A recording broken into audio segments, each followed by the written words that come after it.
Here we go.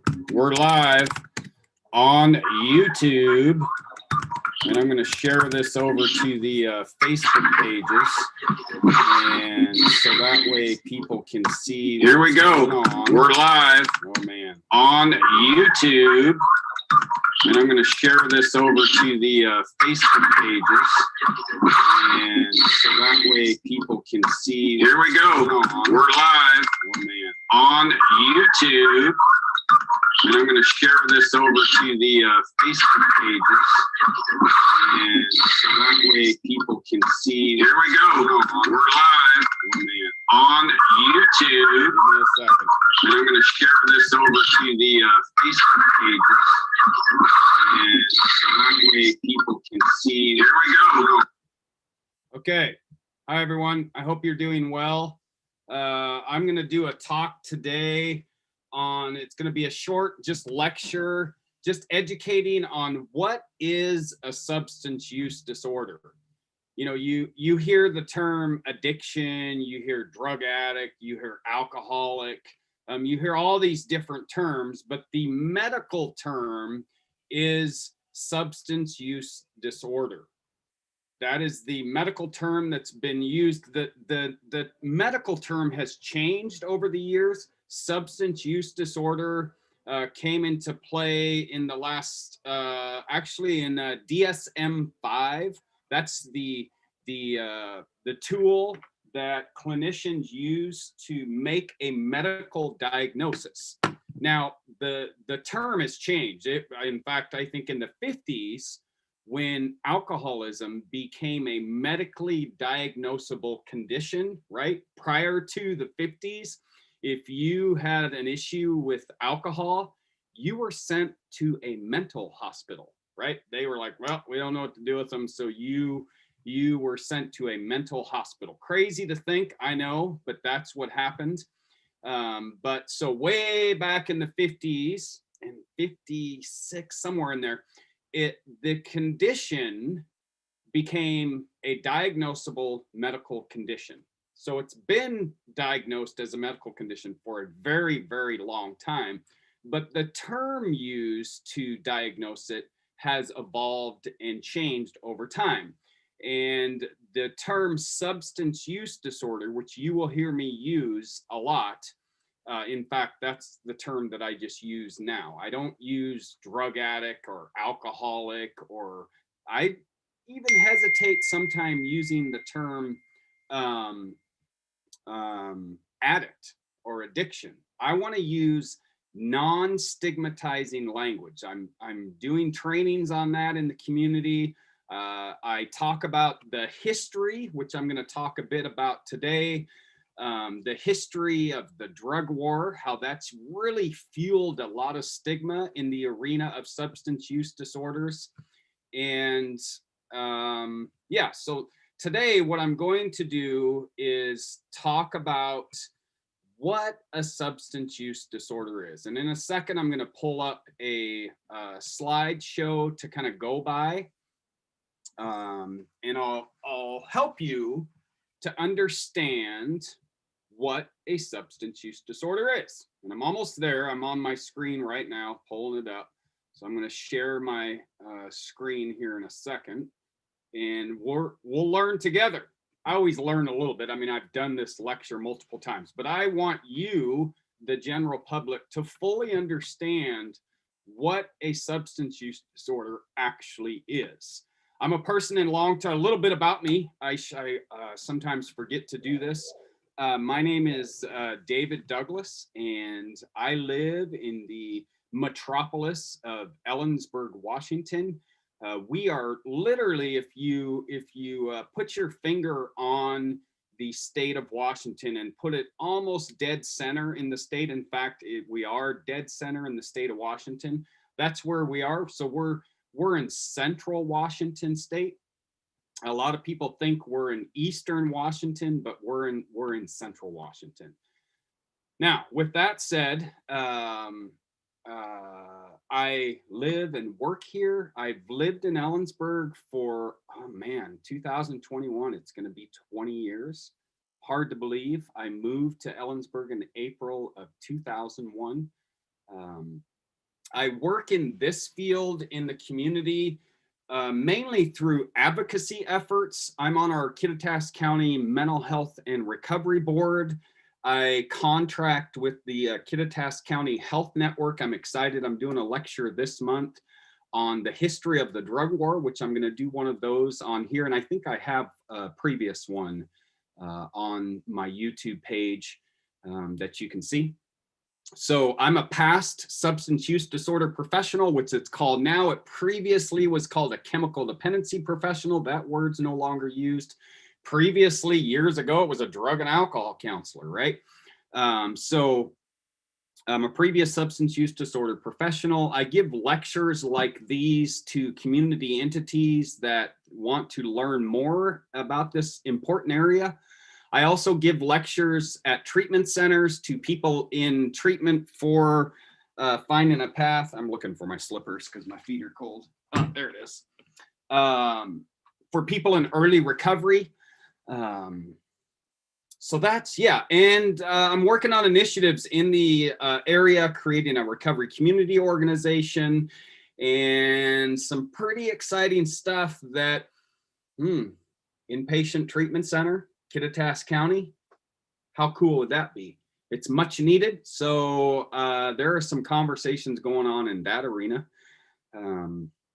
My education, well, I'm a high school dropout. If you, let's start there. So I have a GED. I dropped out of high school when I was 14, 15. If you think about how old are you when you're in 10th, 11th grade, somewhere in there. And then I went in the military. So I got kind of finished my high school education in the military, got my GED. I went to Pierce College in Tacoma, or Steilacoom, which is actually the address, in the mid-90s for to earn a degree in counseling, in substance use disorder counseling, in that arena. I shifted. I ended up in a whole different field for almost a decade in retail loss prevention. It throws people way off. But then when I, in 2007 is I was living here in Ellensburg and I started in the field. So that education I earned way in the mid-90s until about 99 when I discontinued going to school. Let me stay on education. So in 2008, 2009, oh, my son's saying I should do this on Facebook. I'm mixing it up, son. I'm on YouTube, so I hope you're watching. Anyway, I went back to school. In Ellensburg, we have Central Washington University, and I said, well, it was actually my supervisor at the treatment center that I was working at that said, you need to get your bachelor's degree. So I went to Central and I earned a bachelor's in. Went back to school. I went to Central and I went back to school and earned a bachelor's in science in family studies. It was a fascinating process. And then ended up in a master's program doing the same thing in family studies. I earned a master's in family studies and started teaching and just fell in love with teaching. I'm not even going to tell you because this talk is not relevant to the department I teach in specifically. But I took some of my professional experience in other arenas and I teach at Central now. Speaking to education, my colleagues were like, you should terminate your degree. I'm like, what do you mean?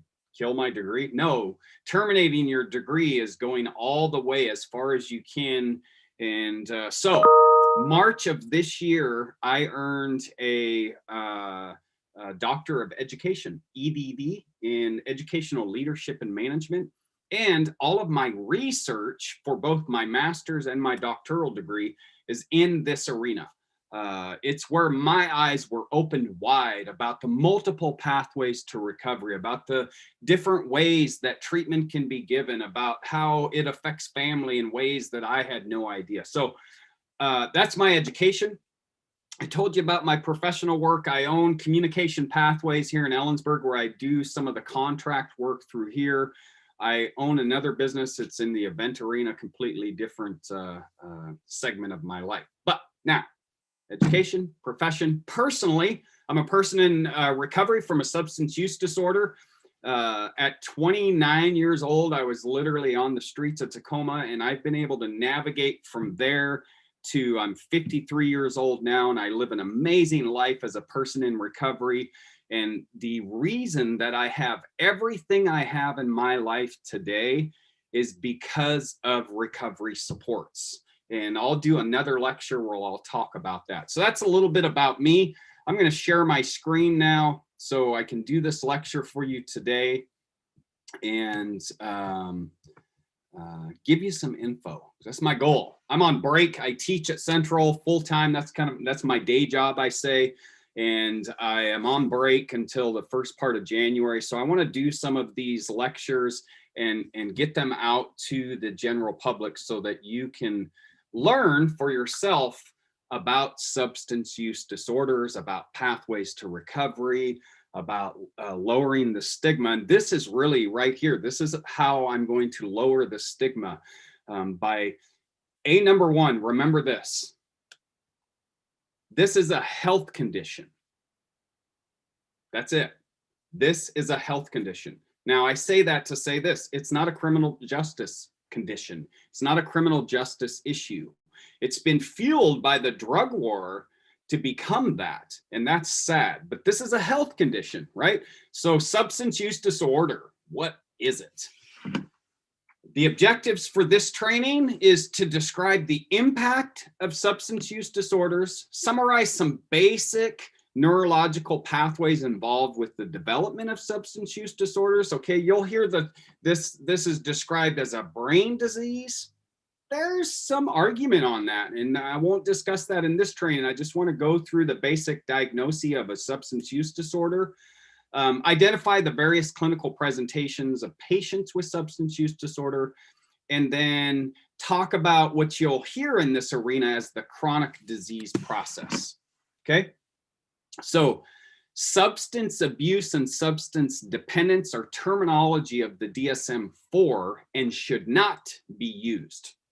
Those are old terms. Those are not used in the professional field. Substance use disorder is the currently used terminology. And it's my goal as a professional in this arena to help others to stop using those stigmatizing terms, because that's what it is all about, is lowering stigma. So substance use disorder is the currently used terminology in the DSM-5, okay? Now, physical dependence, not to be confused with substance dependence, is a physiologic phenomenon caused by chronic use of a drug in which withdrawal develops upon cessation or dose reduction, okay? With many substances, alcohol, opioid, you've heard that, I'm sure, on the news, the opioid use epidemic, the crack, in many heavy drugs, but even what we would consider not heavy drugs, alcohol, marijuana, cigarettes even, you develop dependence over time. That's what this is talking about. Now, and on the next screens, we're going to talk about how you really diagnose a substance use disorder. If you're a counselor in an office and you have a client sitting in front of you and you're talking to them, you do what's called a biological, psychological, sociological assessment, right? You have a conversation with them about their life, about the different things going on, and you talk about the levels of which they're drinking and or using drugs. So substance use disorder is characterized by impaired control, right?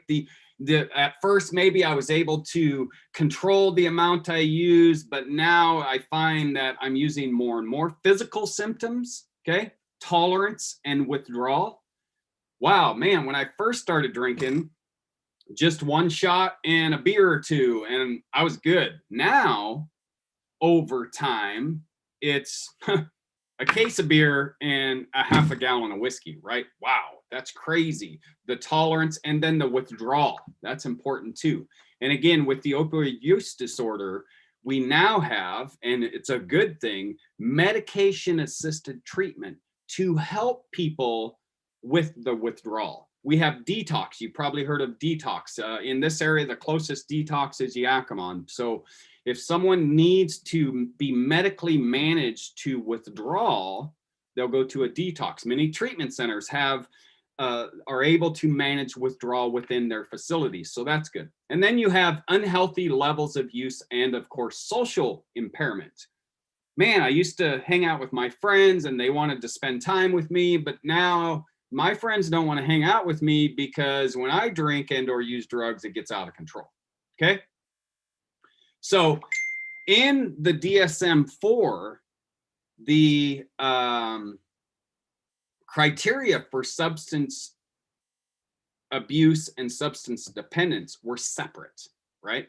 Now they're combined in the DSM-5, the Diagnostic Statistical Manual that clinicians use to make diagnoses for all disorders, mental health disorders, substance use disorders. I mean, I have an old DSM-4 somewhere here, but the manuals, I mean, the big manual's pretty thick. Oh, here we go. Yeah, this is old. DSM-5 came out. Someone can comment and correct me, but I think it's been probably at least 4 years ago. This is a DSM-4, right? This is old, not used anymore. Throw it away. DSM-5, okay? And that's where the beauty of the DSM-5 is the language change, okay? So also with DSM-5, legal consequences were removed as a criteria and cravings were added. Okay, so some changes happened, some pretty significant changes happened, and it's a really good thing when talking about lowering stigma, using person-centered language in the DSM-5 to make a diagnosis. So here's some of the characteristics of a substance use disorder. Okay, when a clinician's sitting down with a client and they're wanting to make to see what diagnosis they'll make, they'll look at these areas. Okay, loss of control. For many people, and it's a myth that just because someone drinks and or smokes pots, and some would say, oh my gosh, even people who experiment with drugs doesn't mean that they're going to become addicted or have a substance use disorder. Many people experiment and go, oof, yeah, that didn't go well. I'm not going to do that again. Some would challenge, even myself, I think recreational use of heavy drugs. No, come on. Yeah, some people have used heavy drugs, stopped using them, and never used them again. And they would have never been able to have a diagnosis of having a substance use disorder at a heavy level. They might have had problems, and that would be part of a diagnosis, but then they stop using. So just because someone drinks or uses drugs at any level doesn't mean that they're going to be diagnosed with a substance use disorder. With that said, take a loss of control is, I used to be able to manage the amount of intake of whatever substance we're talking about. But now I find that, I said I was going to go out and I said that, tonight, I remember this for myself because I was diagnosed with a substance use disorder a few times along the way, that I would say, okay, I'm just going to go out just for a couple hours. And then I would find, myself waking up the next morning going, what the hell happened to that, right? And repeatedly, and keep in mind, one instance of any of these is not going to cause a substance use disorder diagnosis saying that you need inpatient treatment. It might say, well, you know what, maybe you need some education.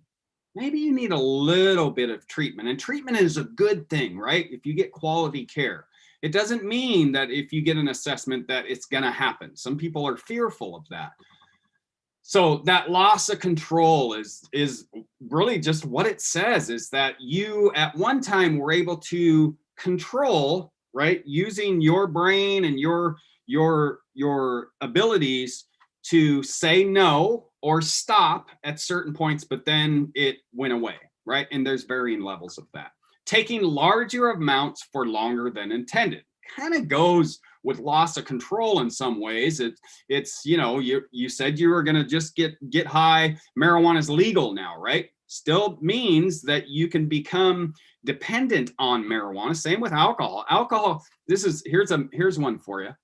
People, you know, scream about, I remember when marijuana was going to be legalized. It's legalized now, and people were like, oh my God, they're going to legalize marijuana. It's the worst thing in the world. I'm like, well, you know, it might not be the worst thing in the world. Let's talk about alcohol. Alcohol kills more people every year than many drugs combined, but yet it's legal. And so we say it's okay, right? With that said, it doesn't matter whether a drug is legal or illegal. We need to take that out of the equation. And if you see that in DSM-5, they took out legal consequences because it really, that can be an indicator, but it doesn't matter whether a drug's legal or not. You can still become dependent and or get a substance use disorder diagnosis either way. Right, okay. But taking larger amounts for longer than intended. You at one point were able to control, I'm gonna get high just on the weekends, or I'm just gonna drink once or twice a week, and it's just gonna be this amount. And then it changes, okay? Wanting to cut down or quit, but unable to. And again, you look for patterns of these as a counselor. That's why you do a holistic, you get a holistic picture of that person's life over a period of time, okay? Increasing time getting, using, and or recovering from a substance, alcohol or drugs, or alcohol is a drug, right? From a substance. That's what I should have in here instead of drug. But increasing time, the time spent in a week toward thinking about, actual spending time getting, planning, using, that increases, right? You look at that. And then that craving, right? I remember really alcohol is the one, and I've had experience in my time in active use with alcohol, marijuana, I even say tobacco, crack cocaine, methamphetamines. And when I think about those, alcohol, I had a lot of cravings for alcohol, right? So you have conversations about that. So how much time do you spend physically craving alcohol? It's like, ooh, man, I remember the hangover would be like, that sucks. And then once that started dissipating, I would have that physical craving for alcohol. Okay, so you look at those areas. You talk about adverse consequences, okay? The negative effects of substance use, okay? What, you know, hey, I can look back at my own use of, I think about the times in my life where I was pretty functional, right? I didn't have a lot of negative consequences due to my use of marijuana and or alcohol. But then over a period of time, you start seeing some of these happen. And I think about my early 20s, negative consequences with alcohol, failure to carry out obligations at work, school, or home, you know, or with your friends. You say you're going to show up, you say you're going to do things, and because directly resulted to the use of substances, they stop happening in one way, shape, form, or another, okay? And then even when you start having those adverse negative consequences, you continue drinking and or using drugs, right? You continue using substances, despite what it says here, social and or interpersonal problems. I always said when I was a counselor, some people would come in and, you know, they would say, well, I came in here on my own. And, you know, we would be doing these where we're talking about these different areas. And in my mind, what I would always just be thinking is, well, there was some kind of crisis. What was your crisis that brought you in, right? Because people say, well, I didn't get a DUI, or I didn't get arrested, or my wife didn't kick me out, or my son didn't say get help, or I'm gone. I would still look at these areas and just, you know, try to pull out, tease out, well, why are you sitting here? You know, was it because you noticed these things happening yourself? Then there's your crisis, right? There are all a whole wide swath of crises that can happen. But you look at, you talk about, and again, all of it, you know, you don't go through and as a counselor and say, okay, have you stopped or reduced other important activities? So please don't do that. New counselors might do it, but a good qualified counselor will have a conversation. And you'll learn about these things, and then you'll question, oh wow, so you liked going up in the hills and going wheeling, but every time you went you drank. That's kind of scary, right? Recurrent use in hazardous situations. Use despite medical and or psychological consequences. For me, with pot smoking Mary Jane marijuana, right? It was great a lot of the time, but then I'd get high and it would actually, my mood would worsen, or I'd get paranoid, right? And then the come down, right? I'd get irritable, I'd get pissy, but I'd still get high. Adverse consequences, medical or psychological consequences. And then I'd continue drinking or using despite people in my world, right? Family, friends, bosses saying, wow, Dave, you know, when you drank or when you got high, look at these things that happen. You know, I would ignore those. And then physical dependence, okay? And that's where you talk about the tolerance and withdrawal. These are directly related to how it's physically affecting your body. You can identify physical dependence with these areas and even these areas. So physical dependence, tolerance increasing over time. You know, when I first started smoking marijuana, you know, it was like one bowl was good, but then it became one bowl all day long, again and again and again and again. More and more alcohol, more and more crack cocaine, more and more.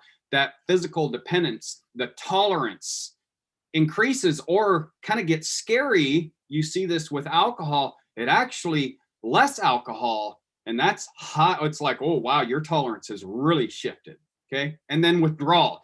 I think the general public has really heard a lot about withdrawal with the opioid epidemic, because withdrawal from opioids is now something that needs to be managed for many people medically, and that's okay. Alcohol, many people have needed, in fact, someone can die from extreme withdrawal from alcohol if it's not medically managed. So you talk about these things, you learn about these. So that is a brief dip into the medical diagnosis for substance use disorders. So what I want to encourage you to do, and if we were doing this in a Zoom classroom, I might break you out in groups, but this is what it's all about for me, you guys. What I want you to do is educate yourself, right? I kind of like being a Mythbuster. You know, you just got a small taste of what it actually is. What is a substance use disorder medically? How does a clinician diagnose a substance use disorder? Well, they use a scientific-based, a research-based tool to identify what a substance use disorder is. Now, this is the part one, and I'm going to do part 2, 3 of this series of substance use disorders. So you just got a taste. So educate yourself. And here's the reality, is the cost to society. It's huge. It's massive, right? Tobacco alone, right? Which you could, then I say that, you could go and you could get diagnosed as dependent or have a substance use disorder, tobacco, right? Many people have it, but it's legal. It's mostly socially accepted, right? It's changed a lot significantly. I'm 53 and I used to smoke. I'm the worst kind of smoker. I'm a former smoker. But you even look at vaping, right? Which many say, well, it's better than tobacco. It might be better. Yeah, we don't know. The jury's out. We don't have enough data to really show that. Tobacco alone, though, healthcare cost $130 billion a year. Alcohol, $25 billion a year. And these are negative costs, right? The negative effects on our bodies, why we end up in our doctor's office for the variety of different conditions that alcohol causes, right? Look at diabetes, $176 billion a year costs society. Now, if you break down all of these different things, it's easy to see the monetary cost, okay? But I want to close with talking about the cost to families, okay, with substance use disorders, the cost to communities, and why it's so important that we help people navigate a path to recovery from substance use disorder. When we help one person find a path to recovery through the healthcare system and continue helping them no matter how long it takes, when we get that person to recovery and they're able to really shift their life, we don't just help that one person. We help their family. We help a lot of people, right? Now, here's something that's interesting. You can see it on the screen here. The majority of people do not have a substance use disorder. I said that at the beginning. Many people can drink socially. No, I have many friends who drink socially. They don't have any problems. There are people who experiment with drugs in their younger years, whenever, and they don't end up with a substance use disorder, right? But the interesting thing is that the small percent of population that do end up with substance use disorders, it's a huge cost, right? Monetarily, okay? But to families and communities. Now, co-occurring disorders. You may or may not have heard this term. I'm going to give you a personal example, right? I was in fact, oh my gosh, I've had this so long that I was diagnosed in my early days in recovery with a substance use disorder, right? It was in here, and with other disorders, with mental health disorders. I struggled. I learned when I got into recovery that I had been suffering from depression my whole life. I just didn't know. I had no idea. I had no education. I had no access to resources. I learned that, and I started getting treated for that depression and anxiety. I had massive anxiety, bereavement disorder, PTSD. I was like, what? Wow, right? So co-occurring disorders are commonplace. In fact, the fields, and this is a good thing, and I'm so encouraged seeing this happen. The fields are merging, and they should work together. Historically, it used to be, and this is in Ellensburg, it's starting to change, and I'll give you an example, but we have Merit Resources and Barth right here in Ellensburg, and they primarily treat only substance use disorders. An individual walks into Merit or Barth, they're going there for help with a substance use disorder, whereas comprehensive mental health, they primarily only treat mental health disorders specifically. Depression, anxiety, all of the other types of disorders that are in the manual. Now we're starting to see them merge and work together. I know Merit has a professional working there, at least one in the Ellensburg office, that has specific training in mental health disorders and substance use disorders. Yes, that is good. I know Comprehensive is now starting their own substance use disorder treatment program alongside and with mental health disorders of all kinds. And that's a good thing, right? We need to do that. That's very important. You can't really treat one without treating the other, okay? Really important to do. And I think that's going to be, well, let's go ahead and, how to identify it's, and some would say, well, it's easy. Well, it can be easy, right? You see a noticeable increase in drinking and or drug use. Behavior changes big, right? Especially for young people. But you see these characteristics start popping up, right? And they increase and get worse. Maybe they increase and then the behavior goes away, and so then it's okay. But a lot of times these behaviors and these problems will increase over time. So that's in the next lecture. I talk about characteristics and how to identify. So that's it for this one. If you have questions, if you have comments, you can put them on the YouTube page, since that's where I'm doing this. I'll respond to you, or you can email me at Dr. David A. Douglas, Dr. David A. Douglas, Dr. David A. Douglas at gmail.com. And I'm happy to answer any questions. I have a Facebook page and Insta, and I have this YouTube channel. So I would love to engage with you if you want to learn more. And that's it. It's about 10:30, and I'm going to wrap it up because Daisy and Chiba, there's Daisy, boo-boo. Well, she's like, nope, I'm sleeping. And Chiba, it's about time for their a walk. The sun's up. It's starting to warm up. Have a great rest of your day. Thanks for joining me.